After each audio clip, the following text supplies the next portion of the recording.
ओम नमः शिवाय। हर हर महादेव।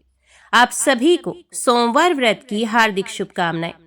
सोमवार व्रत भगवान शिव को समर्पित एक पवित्र व्रत है जो विशेष रूप से उनकी कृपा प्राप्त करने और जीवन में सुख समृद्धि लाने के लिए रखा जाता है। ये व्रत हर सोमवार को किया जाता है और इस व्रत का विशेष महत्व होता है। इस व्रत को करने से भगवान शिव प्रसन्न होते हैं और भक्तों की सभी मनोकामनाओं को पूर्ण करते हैं। अविवाहित कन्याओं के लिए ये व्रत विशेष लाभकारी माना जाता है। इसे करने से योग्य वर की प्राप्ति होती है और वैवाहिक जीवन सुखद होता है। जो महिलाएं संतान प्राप्ति की इच्छा रखती हैं, उनके लिए यह व्रत बहुत फलदायी होता है। इस व्रत से आर्थिक तंगी दूर होती है और कर्ज से भी मुक्ति मिलती है। भगवान शिव को भोलेनाथ कहा जाता है। उनकी भक्ति से जीवन में शांति, स्वास्थ्य और सकारात्मक ऊर्जा प्राप्त होती है। सोमवार व्रत करने से जन्म जन्मांतर के पाप नष्ट होते हैं और व्यक्ति को मोक्ष की प्राप्ति होती है। यदि जीवन में कोई संकट या बाधा आ रही हो तो सोमवार व्रत करने से सभी समस्याएं समाप्त हो जाती हैं।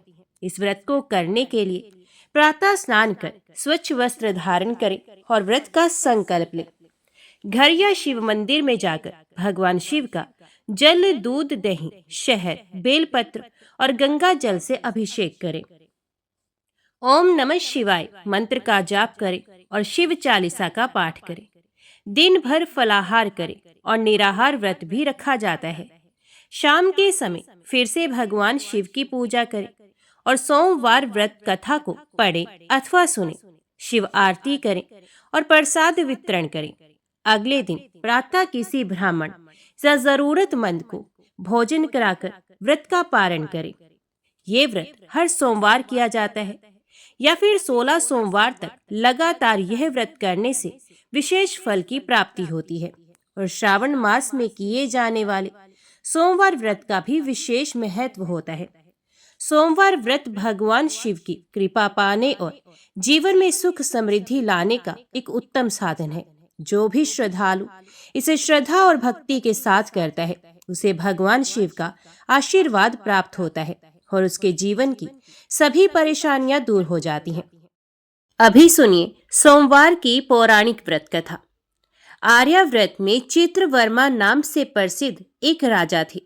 वे दुष्टों को दंड देने के लिए यमराज के समान समझे जाते थे।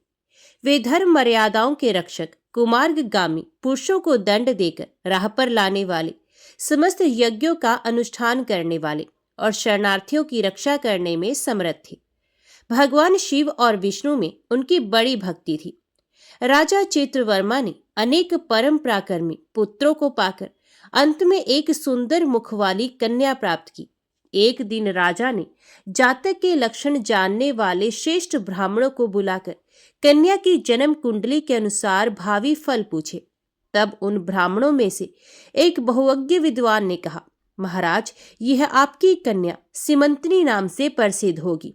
ये उमा भगवती माता की भांति मांगलमयी, दमयंती की भांति परम सुंदरी, सरस्वती के समान सब कलाओं को जानने वाली तथा लक्ष्मी की भांति अत्यंत सद्गुणों से सुशोभित होगी। ये 10,000 वर्षों तक अपने स्वामी के साथ आनंद भोगेगी और 8 पुत्रों को जन्म देकर उत्तम सुख का उपभोग करेगी। तत्पश्चात एक दूसरे ब्राह्मण ने कहा, यह कन्या 14वें वर्ष में विधवा हो जाएगी। ये वज्रघात के समान दारुण वचन सुनकर राजा 2 घड़ी तक चिंता में डूबे रहे। तदंतर सब ब्राह्मणों को विदा करके राजा ने सब कुछ भाग्य के अनुसार ही होता है ऐसा समझकर चिंता छोड़ दी। सीमंतनी धीरे धीरे सयानी हुई। अपनी सखी के मुख से भावी वैधव्य की बात सुनकर उसे बड़ा खेद हुआ। उसने चिंता मगन होकर याज्ञवल्क्य मुनि की पत्नी मैत्रेयी जी से पूछा, माता जी, मैं आपके चरणों की शरण में आई हूँ। मुझे सौभाग्य बढ़ाने वाले सत्कर्म का उपदेश दीजिए। इस प्रकार शरण में आई हुई राजकन्या से पतिव्रता मैत्रेयी ने कहा, सुंदरी, तू शिव सहित पार्वती जी की शरण में जा और सोमवार को एकाग्रचित हो स्नान और उपवास पूर्वक स्वच्छ वस्त्र धारण करके शिव और पार्वती का पूजन कर। सोमवार के दिन शिव और पार्वती की आराधना करती रहे। इससे बड़ी भारी आपत्ति पड़ने पर भी तो उससे मुक्त हो जाएगी। घोर से घोर एवं भयंकर महाकलेश में पड़कर भी शिव पूजन ना छोड़ना, उसके प्रभाव से महान भय से पार हो जाओगी। इस प्रकार सीमंतिनी को आश्वासन देकर पतिव्रता मैत्रेयी आश्रम को चली गई। राजकुमारी ने उनके कथन अनुसार भगवान शिव का पूजन प्रारंभ किया। निषद देश में नल की पत्नी दमयंती के गर्भ से इंद्रसेन नामक पुत्र हुआ था। राजा इंद्रसेन के पुत्र चंद्रागत हुए। नृपश्रेष्ठ चित्रवर्मा ने राजकुमार चंद्रागत को बुलाकर गुरुजनों की आज्ञा से उन्हीं के साथ अपनी पुत्री सीमंतिनी का विवाह कर दिया। उस विवाह में बड़ा उत्सव हुआ था। विवाह के पश्चात चंद्रागत कुछ काल तक ससुराल में ही रहे। एक दिन राजकुमार यमुना के पार जाने के लिए कुछ मित्रों के साथ नाव पर सवार हुए। भाग्यवश नाव यमुना के भंवर में मल्लाहों सहित डूब गई। यमुना के दोनों तटों पर बड़ा भारी हाहाकार मच गया। इस दुर्घटना को देखने वाले समस्त सैनिकों के विलाप से सारा आकाश मंडल गूंज उठा। डूबने वालों में से कुछ तो मर गए और कुछ ग्राहों के पेट में चले गए तथा राजकुमार आदि कुछ लोग उस महाजाल में अदृश्य हो गए। ये समाचार सुनकर राजा चित्रवर्मा बड़े व्याकुल हुए और यमुना के किनारे आकर मूर्छित होकर गिर पड़े। सीमंतिनी ने भी जब ये समाचार सुना तब वह अचेत होकर धरती पर गिर पड़ी। राजा इंद्रसेन भी अपने पुत्र के डूबने का समाचार पाकर रानियों सहित बहुत दुखी हुए और सुध बुद्ध खोकर गिर पड़े। तदंतर बड़े बूढ़ों के समझाने पर राजा चित्रवर्मा धीरे धीरे नगर में आए और उन्होंने अपनी पुत्री को धीरज बंधाया। राजा चित्रवर्मा ने जल में डूबे हुए अपने दामाद का औधर देह कृत्य वहां आए हुए उनके बंधु बांधवों से करवाया। पतिव्रता सीमंतिनी ने चीता में बैठकर पतिलोक में जाने का विचार किया, किंतु उसके पिता ने स्नेहवश उसे रोक लिया। तब वे विधवा जीवन व्यतीत करने लगी। मुनि पत्नी मैत्रेयी ने जिस शुभ सोमवार व्रत का उपदेश दिया था उसे सदाचार परायणा सीमंतिनी ने विधवा होने पर भी नहीं छोड़ा। इस प्रकार 14वें वर्ष की आयु में अत्यंत दारुण दुख पाकर वे भगवान शिव के चरणार विंदों का चिंतन करने लगी। शिव की आराधना करते करते उसके 3 वर्ष व्यतीत हो गए। उधर पुत्र शोक से उन्मत्त हुए राजा इंद्रसेन को बलपूर्वक दबाकर उनके भाइयों ने सारा राज्य छीन लिया और उन्हें पत्नी सहित पकड़कर कारागृह में डाल दिया। इंद्रसेन के पुत्र चंद्रागत यमुना के जल में डूबने पर नीचे नीचे गहराई में उतरने लगे। बहुत नीचे जाने पर उन्होंने नाग वधुओं को जल क्रीड़ा में निमग्न देखा। राजकुमार को देखकर वे भी विस्मित हुई और उन्हें पाताल लोक में ले गई। वहां चंद्रागत ने तक्षक नाग के परम अद्भुत रमणीय नगर में प्रवेश किया और इंद्र भवन के समान मनोहर एक सुंदर महल देखा, जो बड़े बड़े रत्नों की प्रकाशमान किरणों से उद्दीप्त हो रहा था। भगवान सूर्य के समान तेजस्वी तक्षक नाग को सभा भवन में विराजमान देख परम बुद्धिमान राजकुमार ने प्रणाम किया और हाथ जोड़कर खड़े हो गए। तक्षक के तेज से उनके नेत्र चौंधे आ गए। नागराज ने भी मनोरम राजकुमार को देखकर उन नागिनों से पूछा, ये कौन है और कहाँ से आया है? उन्होंने उत्तर दिया, हमने इसे यमुना जल में देखा है और इसके कुल तथा नाम का परिचय न होने के कारण आपके पास ले आई हैं। तब तक्षक ने राजकुमार से पूछा, तुम किसके पुत्र हो, कौन हो, कौन सा तुम्हारा देश है और यहाँ पर तुम्हारा कैसे आगमन हुआ है? राजपुत्र ने कहा, भूमंडल में निषिद्ध नाम से प्रसिद्ध एक देश है। उसके स्वामी राजा नल महायशस्वी हो गए हैं। वे पुण्य श्लोक माने जाते हैं। उनके पुत्र इंद्रसेन हुए और इंद्रसेन का पुत्र मैं हुआ। मेरा नाम चंद्रागत है। मैं अभी नूतन विवाह करके ससुराल में ही टिका था और यमुना जी के जल में विहार करता हुआ दैव की प्रेरणा से डूब गया। ये नाग पत्नियां मुझे आपके पास ले आई हैं। जन्मांतर के उपार्जित पुण्यों के प्रभाव से यहाँ मैंने आपके चरणार विंदों का दर्शन किया है। आज मैं धन्य हूँ। मेरे माता पिता कृतार्थ हो गए, क्योंकि आपने दया करके मेरी ओर देखा और मुझसे वार्तालाप किया है।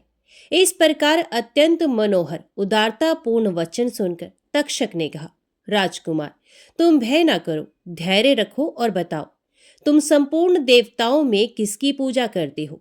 राजकुमार ने कहा, जो संपूर्ण देवों में महादेव कहे जाते हैं, उन्हीं विश्वात्मा उमापति भगवान शिव की मैं पूजा करता हूँ, जो विधाता के भी विधाता, कारणों के भी कारण और तेजों में सर्वोत्कृष्ट तेज हैं।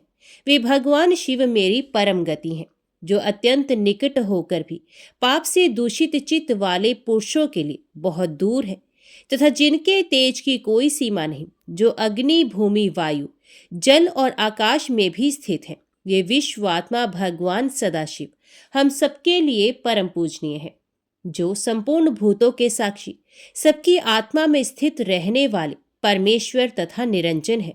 संपूर्ण संसार जिनकी इच्छा के अधीन है, मैं उन भगवान शिव की पूजा करता हूँ। ज्ञानी पुरुष जिन्हें एक आदि और पुराण पुरुष कहते हैं, गुणों के भेद से जिनमें भिन्नता की प्रतीति होती है, जिन्हें कोई तो क्षेत्रज्ञ, कोई तुरैय और कोई कूटस्थ कहते हैं, ये भगवान शिव मेरे परम आश्रय हैं, जो चैतन्यमय अचिंत्य तत्व है, जिनके तेज का कहीं अंत नहीं। श्रुति के नेति नेति वचनों से तदभिन्न समस्त वस्तुओं का बाध करके जिनके स्वरूप का निश्चय किया गया है, तथा आत्मज्ञानी पुरुषों के भी मन और वाणी की वृत्तियां जिनका स्पर्श नहीं कर पाती हैं, वे ही ये भगवान शिव मेरे परम पूजनीय हैं। जिनका प्रसाद पाकर साधु पुरुष अत्यंत उज्जवल इंद्रपद की भी अभिलाषा नहीं रखते, तथा कर्मों की अर्गला और काल चक्र को लांघकर निर्भय होकर विचरते हैं, वे भगवान शिव मेरी परम गति हैं। जिनकी स्मृति चांडाल की योनि में जन्म पाने वाले मनुष्यों के भी समस्त पाप रूपी रोगों का नाश करती है, तथा जिनका संपूर्ण रूप श्रुतियों के लिए भी ढूंढने योग्य है, उन्हीं भगवान शिव के उद्देश्य से मैं सदैव पूजा करता हूँ। देव नदी गंगा जिनके मस्तक पर स्थान पाकर सुशोभित होती है, भगवती जगदम्बिका जिनके अर्धांग में निवास करती है, तक्षक और वासुकी दोनों नागराज जिनके कानों के कुंडल हैं, वे चंद्रशेखर भगवान शिव मेरे परमाश्रय हैं। जिनके चरण कमल वेदों के शीर्ष स्थानीय उपनिषदों में गौरवान्वित होते हैं, वेदांत की श्रुति भी जिनके चरणार विंदों का गुणगान करती है, जिनका दिव्य स्वरूप सदा योगियों के हृदय में प्रकाशित होता है, तथा जिनकी सगुण मूर्ति संपूर्ण तत्वों का प्रकाश करने वाली है, गुणमयी सृष्टि पर विजय पाने वाले वे भगवान शंकर मेरे द्वारा पूजित होते हैं। राजकुमार की ये बात सुनकर तक्षक का चित्त प्रसन्न हो गया। उनके हृदय में महादेव जी के प्रति नूतन भक्ति भाव का उदय हो गया, और वे उनसे इस प्रकार बोले, राजेंद्र नंदन, तुम्हारा कल्याण हो।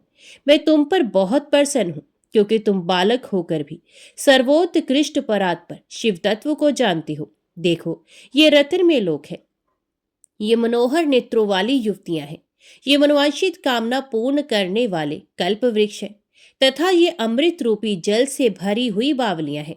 यहाँ मृत्यु का दारुण भय नहीं है, बुढ़ापा और रोग से यहाँ किसी को पीड़ा नहीं होती है।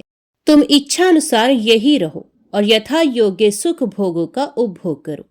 नागराज के ऐसा कहने पर राजकुमार हाथ जोड़कर बोले, नागराज, मैंने समय पर विवाह किया है। मेरी पत्नी उत्तम व्रत का पालन करने वाली और शिव पूजा परायणा है, और मैं अपने माता पिता का इकलौता पुत्र हूँ।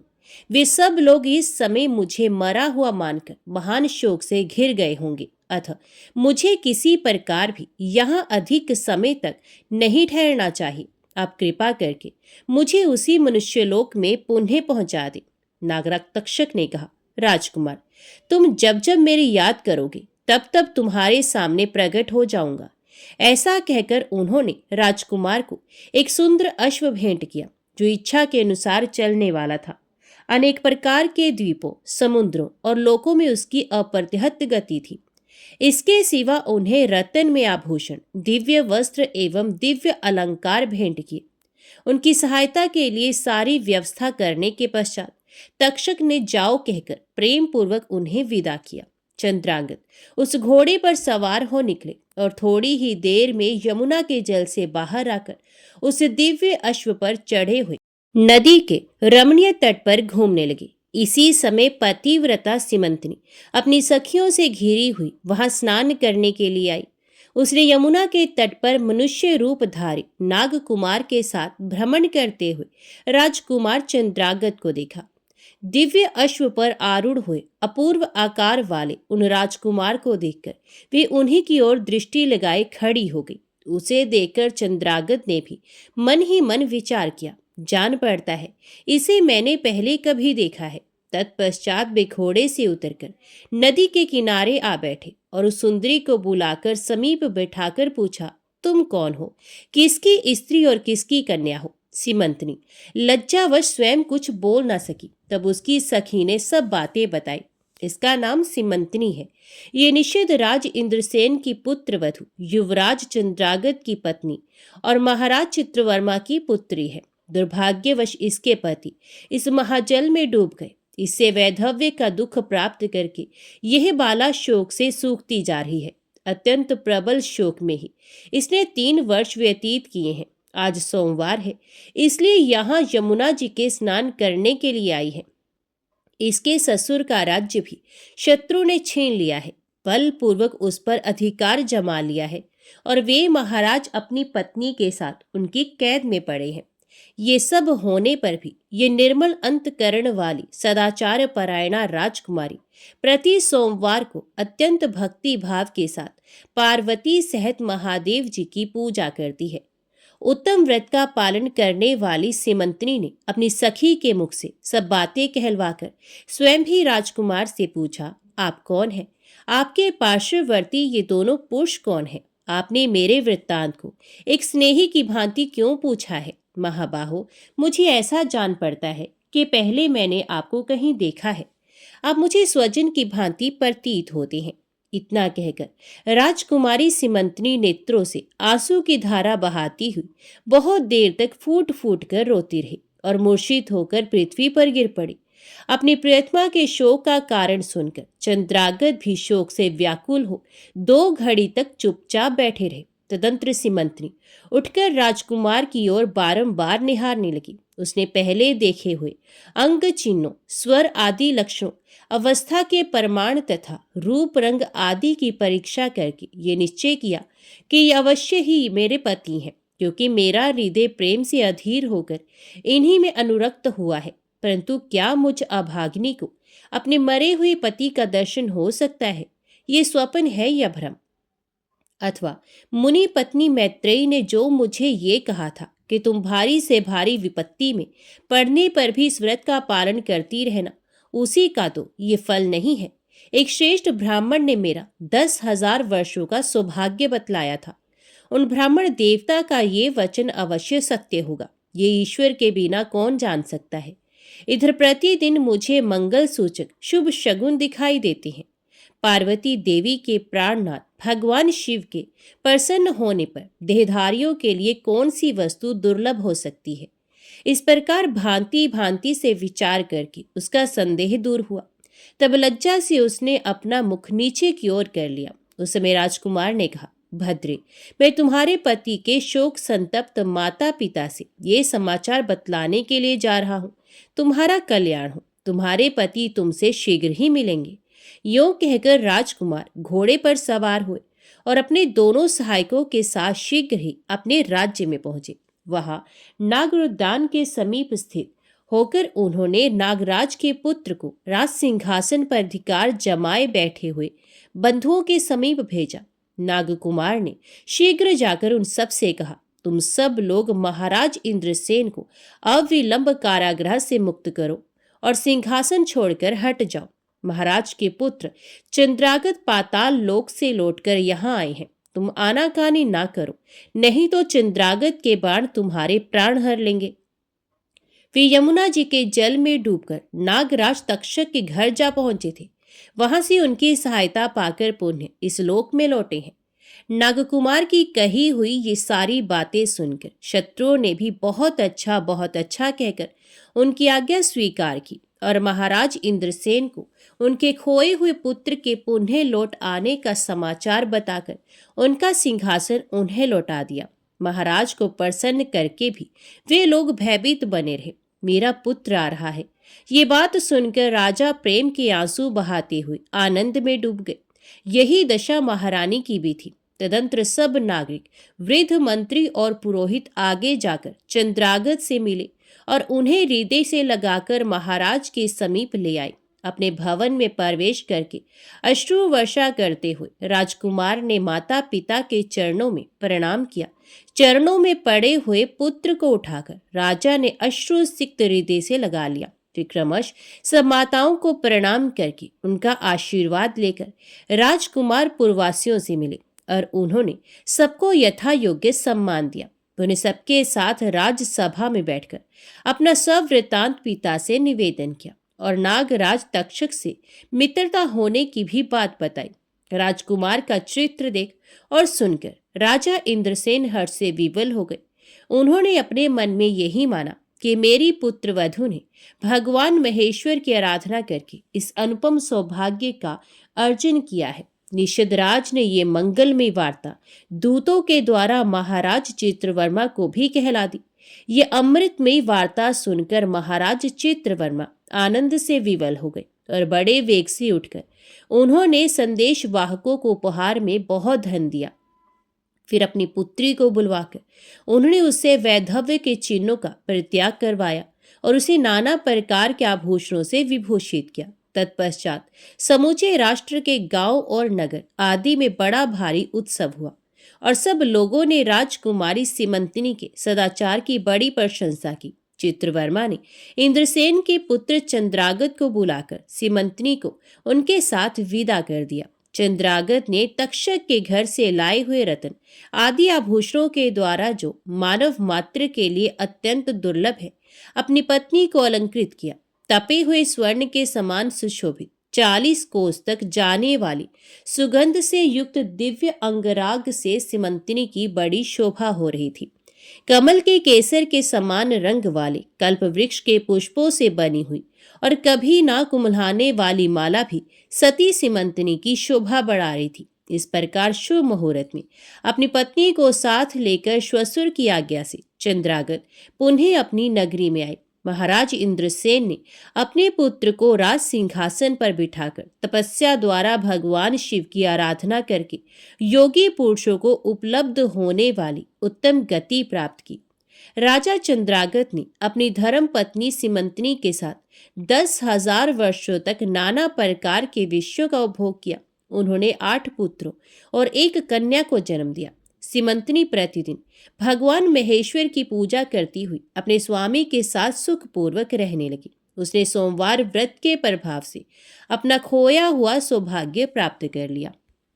ओम नमः शिवाय। हर हर महादेव। अभी सुनिए 16 सोमवार की व्रत कथा।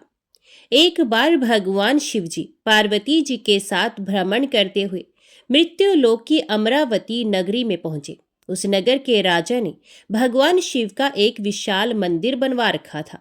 शिव और पार्वती उस मंदिर में रहने लगे। एक दिन पार्वती ने भगवान शिव से कहा कि हे प्राणनाथ, आज मेरी चौसर खेलने की इच्छा हो रही है। पार्वती की इच्छा जानकर शिव पार्वती के साथ चौसर खेलने बैठ गए। खेल प्रारंभ होते ही उस मंदिर का पुजारी वहां आ गया।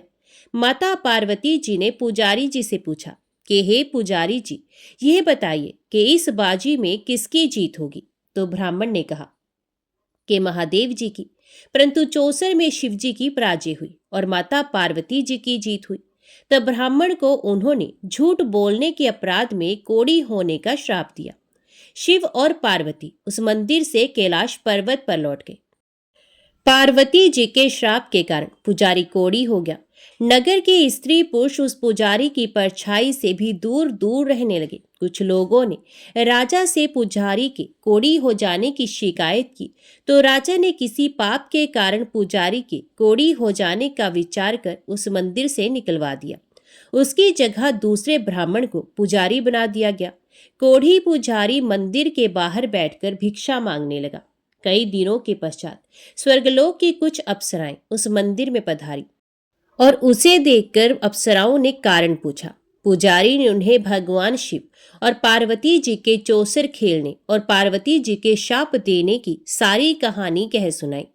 तब अप्सराओं ने पुजारी से 16 सोमवार का विधिवत व्रत रखने को कहा। पुजारी द्वारा पूजन विधि पूछने पर अप्सराओं ने कहा, सोमवार के दिन सूर्य उदय से पहले उठकर स्नान आदि से निवृत्त होकर स्वच्छ वस्त्र पहनकर आधा सेर गेहूं का आटा लेकर उसके 3 अंग बनाना, फिर घी का दीपक जलाकर गुड़ नैवेद्य बेलपत्र चंदन अक्षत फूल जनेऊ का जोड़ा लेकर प्रदोष काल में भगवान शिव की पूजा अर्चना करना। पूजा के बाद 3 अंगों में एक अंग भगवान शिव को अर्पण करके एक आप ग्रहण करना। शेष 2 अंगों को भगवान का प्रसाद मानकर वहां उपस्थित स्त्री पुरुषों और बच्चों को बांट देना। इस तरह व्रत करते हुए जब 16 सोमवार बीत जाए तो 17वें सोमवार को 1 पाव आटे की बाटी बनाकर उसमें घी और गुड़ मिलाकर चूरमा बनाना, फिर भगवान शिव को भोग लगाकर वहां उपस्थित स्त्री पुरुष और बच्चों को प्रसाद बांट देना। इस तरह 16 सोमवार व्रत करने और व्रत कथा को सुनने से भगवान शिव तुम्हारे कोढ़ को नष्ट करके तुम्हारी सभी मनोकामनाएं पूरी कर देंगे। इतना कहकर अप्सराएं स्वर्गलोक को चली गई। पुजारी ने अप्सराओं के कथन अनुसार 16 सोमवार का विधिवत व्रत किया। फलस्वरूप भगवान शिव की अनुकंपा से उसका कोढ़ नष्ट हो गया। राजा ने उसे फिर मंदिर का पुजारी बना दिया और वह मंदिर में भगवान शिव की पूजा करता आनंद से जीवन व्यतीत करने लगा।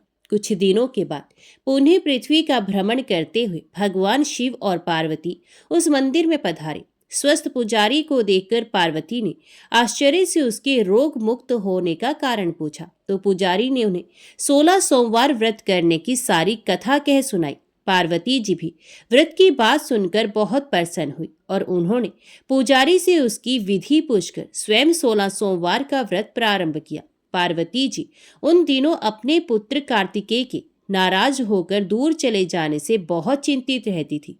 वे कार्तिकेय को लौटा लाने के अनेक उपाय कर चुकी थी, लेकिन कार्तिकेय लौटकर उनके पास नहीं आ रहे थे।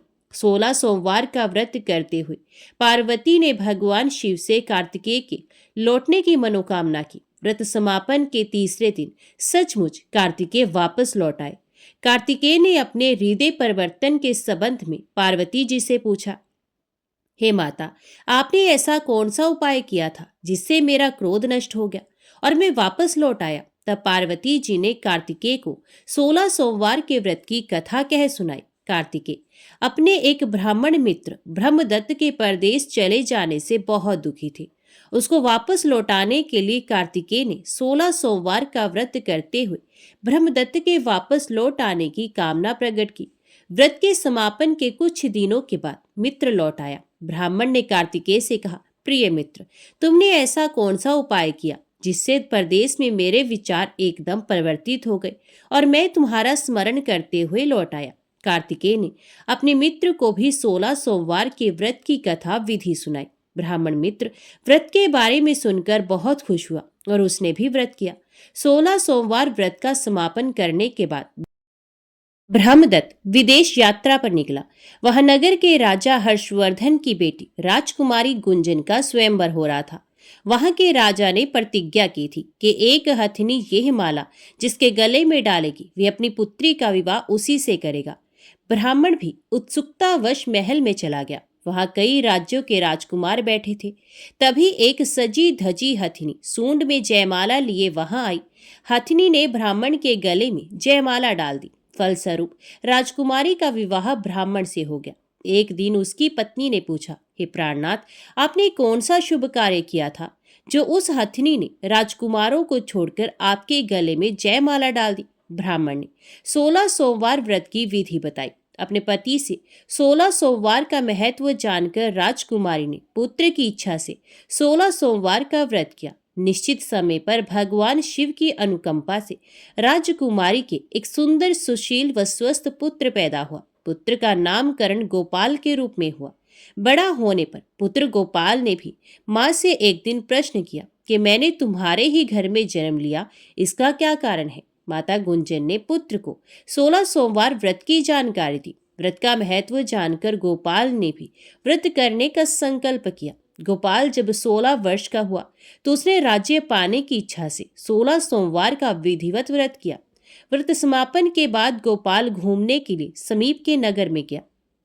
वहां के वृद्ध राजा ने गोपाल को पसंद किया और बहुत धूमधाम से अपनी पुत्री राजकुमारी मंगला का विवाह गोपाल के साथ कर दिया। 16 सोमवार के व्रत करने से गोपाल महल में पहुंचकर आनंद से रहने लगा। 2 वर्ष बाद वृद्ध राजा का निधन हो गया तो गोपाल को उस नगर का राजा बना दिया गया। इस तरह 16 सोमवार व्रत करने से गोपाल की राज्य पाने की इच्छा पूर्ण हुई। राजा बनने के बाद भी वे विधिवत 16 सोमवार का व्रत करता रहा। व्रत के समापन पर 17वें सोमवार को गोपाल ने अपनी पत्नी मंगला से कहा कि व्रत की सारी सामग्री लेकर वे समीप के शिव मंदिर में पहुंचे। पति की आज्ञा का उल्लंघन करके सेवकों द्वारा पूजा की सामग्री मंदिर में भेज दी, स्वयं मंदिर नहीं गई।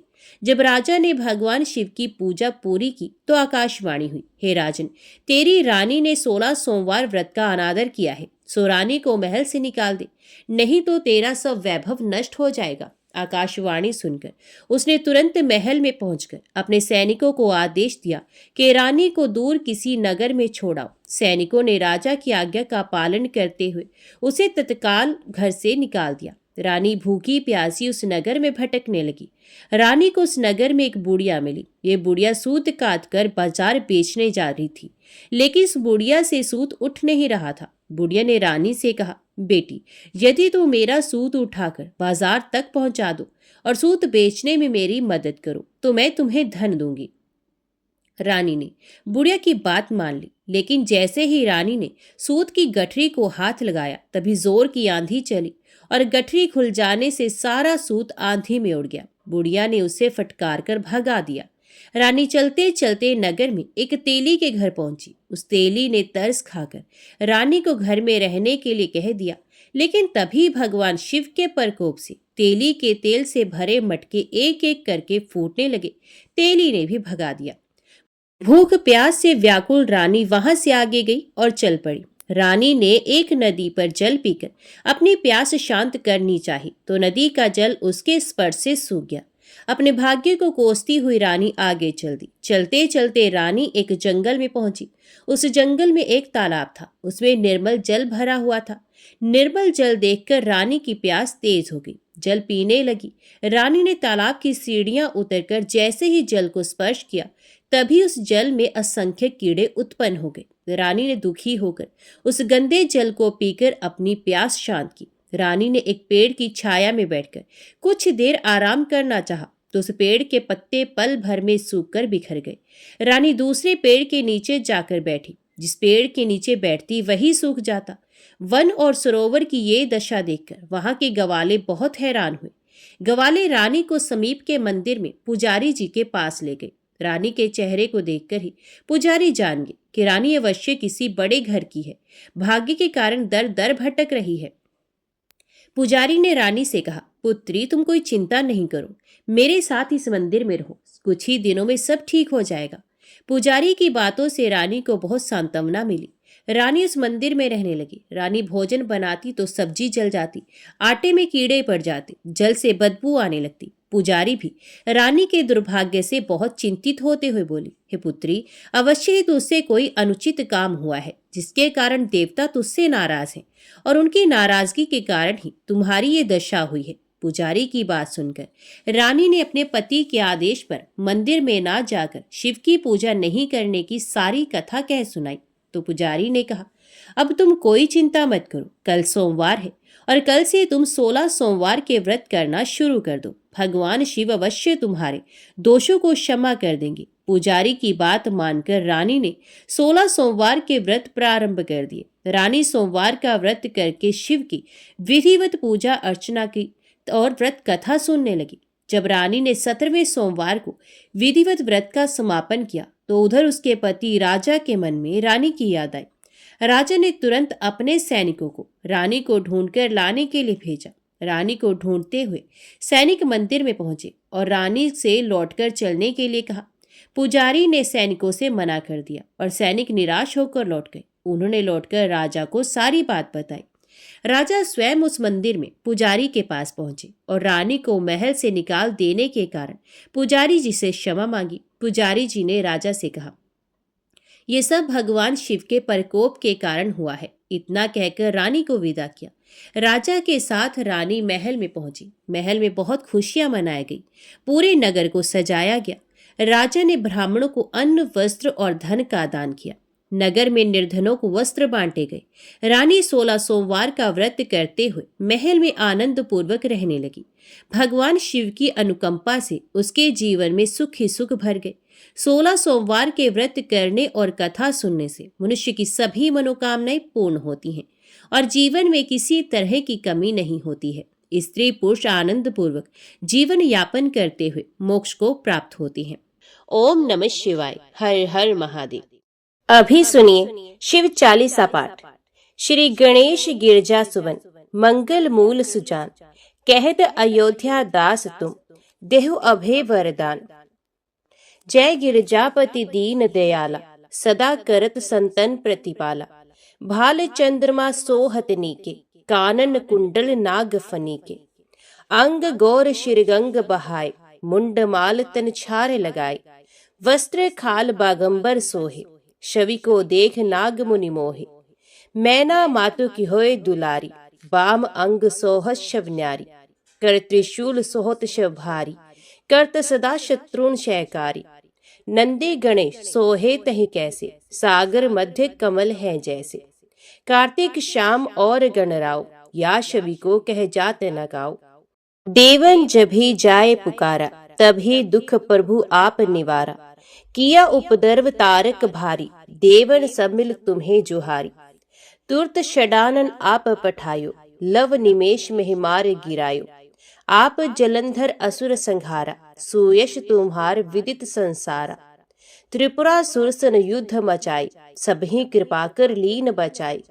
किया तपही भागीरथ भारी, पूर्व प्रतिज्ञा तसु पुरारी। दानिन मह तुम सम को नाही, सेवक स्तुति करत सदाहि। वेद नाम महिमा तव गाय, अकथ अनाद भेद नहीं पाए। प्रगट उधत मंथन ते ज्वाला, जरे सुरासुर भय विहाला। किन्हीं दया तहि करी सहाय, नीलकंठ तब नाम कहाय। पूजन रामचंद्र जब कीन्हा, जीत के लंक विभीषण दीन्हा। सहस कमल में हो रहे धारी, कीन्हीं परीक्षा तभी पुरारी। एक कमल प्रभु राखे जोई, कमल न्यून पूजन चह सोई। कठिन भक्ति देखी प्रभु शंकर, भय प्रसन्न दिए इच्छत वर। जय जय जय अनंत अविनाशी, करत कृपा सबके घटवासी। दुष्ट सकल नित मोह सतावे, भ्रमत रहे मोह चैन न आवे। त्राहि त्राहि मैं नाथ पुकारो, यह अवसर मोह आन उबारो। लै त्रिशूल शत्रुन को मारो, संकट से मोह आन उबारो। माता पिता भ्राता सब कोई, संकट में पूछत नहीं कोई। स्वामी एक है आस तुम्हारी, आय हरो अब संकट भारी। धन निर्धन को देत सदाही, जो कोई जांचे वो फल पाही। स्तुति कह विधि करो तुम्हारी, शंभो नाथ अब चूक हमारी। शंकर हो संकट के नाशन, मंगल कारण विघ्न विनाशन। योगी यतमुन ध्यान लगावे, नारद शारद शीश नवावे। नमो नमो जय नमो शिवाय, सुर ब्रह्मादिक पार न पाए। जो ये पाठ करे मन लाई, तापर होत है शंभु सहाय। ऋणिया जो कोई अधिकारी, पाठ करे सो पावन हारी। पुत्रहीन कर इच्छा कोई, निश्चय शिव परसाते ही होय। पंडित त्रयोदशी को लावे, ध्यान पूर्वक होम करावे। त्रयोदशी व्रत करे हमेशा, तन्नहि ताके रहे कलेशा। धूप दीप नैवेद्य चढ़ावे, शंकर सम्मुख पाठ सुनावे। जन्म जन्म के पाप नसावे, अंतवास शिवपुर में जावे। कहे अयोध्या आस तुम्हारी, जान सकल दुख हरी हमारी। नित्य नेम कर प्रात ही, पाठ करो चालीसा। तुम मेरी मनोकामना पूर्ण करो जगदीश। मकसर छठे मत ऋतु, संवत 64 जान। स्तुति चालीसा शिव ही, पूर्ण कीन कल्याण। ओम नमः शिवाय। हर हर महादेव। अभी सुनते हैं भगवान भोलेनाथ की आरती। जय शिव ओंकारा, प्रभु जय शिव ओंकारा। ब्रह्मा विष्णु सदा शिव, अर्धांगी धारा। ओम जय शिव ओंकारा। एकानन चतुरानन पंचानन राजे, हंसासन गरुड़ासन वृषवाहन साजे। ओम जय शिव ओंकारा। दो भुज चार चतुर्भुज, 10 भुज अति सोहे, त्रिगुण रूप निरखता त्रिभुवन जन मोहे। ओम जय शिव ओंकारा। अक्षमाला बनमाला रुंडमाला धारी, चंदन मृग मद सोहे भाले शशिधारी। ओम जय शिव ओंकारा। श्वेतांबर पीतांबर बाघांबर अंगे, सनकादिक गरुणादिक भूतादिक संगे। ओम जय शिव ओंकारा। करके मध्य कमंडलू चक्र त्रिशूल धरता, जग करता जग भरता जग संहार करता। ओम जय शिव ओंकारा। ब्रह्मा विष्णु सदाशिव जानत अविवेका, प्रणवाक्षर मध्य ये तीनों एका। ओम जय शिव ओंकारा। काशी में विश्वनाथ विराजत नंदी ब्रह्मचारी, नित उठ भोग लगावत महिमा अति भारी। ओम जय शिव ओंकारा। त्रिगुण शिव जी की आरती जो कोई नर गावे, कहत शिवानंद स्वामी मनवांचित फल पावे। ओम जय शिव ओंकारा। ओम जय शिव ओंकारा। स्वामी हरि शिव ओंकारा। ब्रह्मा विष्णु सदाशिव अर्धांगी धारा। ओम जय शिव ओंकारा। ओम नमः शिवाय। हर हर महादेव। आज की वीडियो में इतना ही। उम्मीद करती हूँ वीडियो आपको पसंद आई होगी। वीडियो पसंद आई हो तो वीडियो को लाइक और चैनल को सब्सक्राइब जरूर कीजिएगा। ओम नमः शिवाय लिखकर कमेंट बॉक्स में अपनी हाजिरी और अपने सुझाव देना ना भूलेगा। तो मिलते हैं अगली कथा अगली वीडियो के साथ। तब तक के लिए देखते व सुनते रहिए। जय मां कंजर, जय माता दी।